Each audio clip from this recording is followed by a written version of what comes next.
second-generation Camaro in pursuit. When we built the Camaro about 10 years ago, we built it for the primary purpose of autocross. We have lots of adjustment.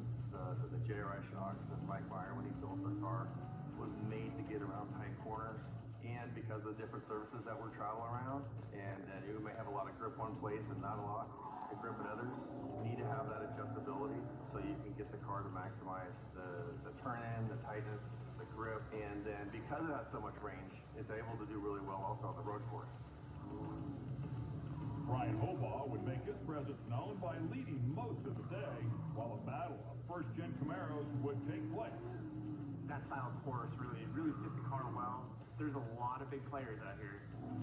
Round one invite winner, Efrain Diaz ran a 44.67, but would be just edged out by Ryan Breezy with a 44.16. Me and Efrain were kind of going back and forth, and I think I was able to edge him out at the end of the day, so.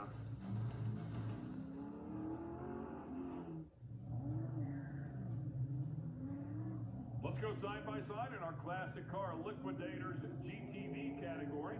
Brian Hobaugh lined up on the left-hand side with that second-gen Camaro. Man, that thing is slammed on the ground, and it looks wicked. How about Mike Trinkle, though, on the right-hand side? 1982 Mustang, equipped with a wide body. Take what you've got, make it something fast, and go have some fun with it. That's exactly what he did. The 73 Camaro, very capable at 660 horsepower, and he would take advantage of it as he wins this one by about 3/4 of a second. Using that low center of gravity and a new belly pan on it this season as well, and a bigger splitter, trying to find some downforce. There's a look at the time.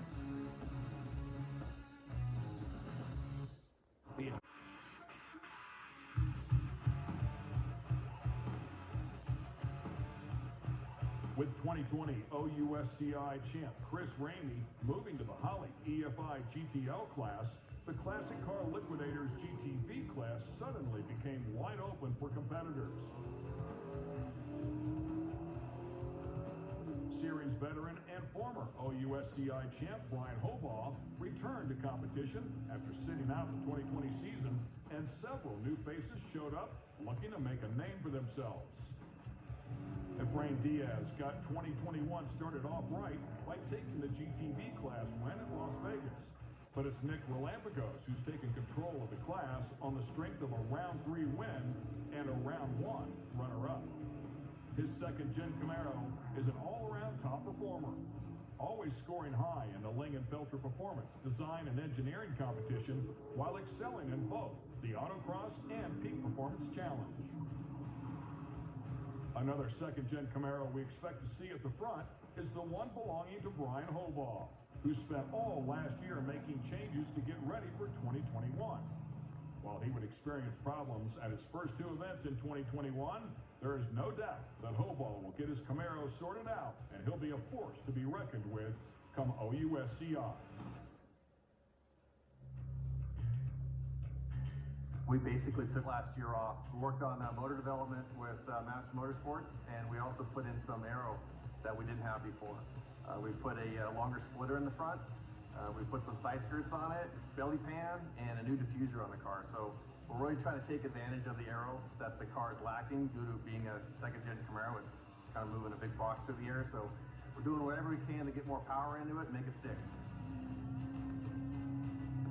I've been running this Camaro for about 10 years now with little changes. We had the same motor.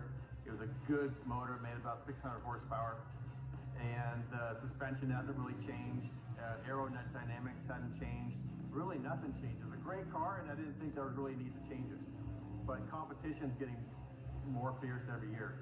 So we spent this last off-season getting the car developed. Aerodynamics is something that I think a lot of guys are starting to push that envelope, and we did too. So that's why we went with the little lower car and keeping air under the car nice and clean with the belly pan, the diffuser in the back, and the bigger splitter in the front. So hopefully that's really going to help keep the car more stable at high speeds. And with the new motor, we got about 60 more horsepower than we had before, and a lot more usable RPM.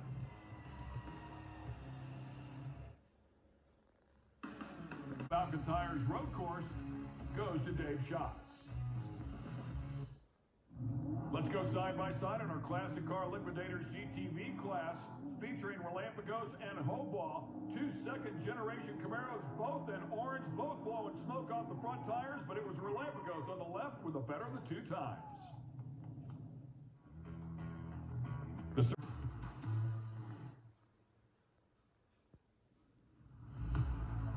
We basically took last year off. We worked on motor development with Master Motorsports, and we also put in some aero that we didn't have before. We're doing whatever we can to get more power into it and make it stick. This is the first road course event I've had with the new package. Hopefully we can get through, and of course my goal is to win, but I need to get through the weekend without any issues. For round one this year, we basically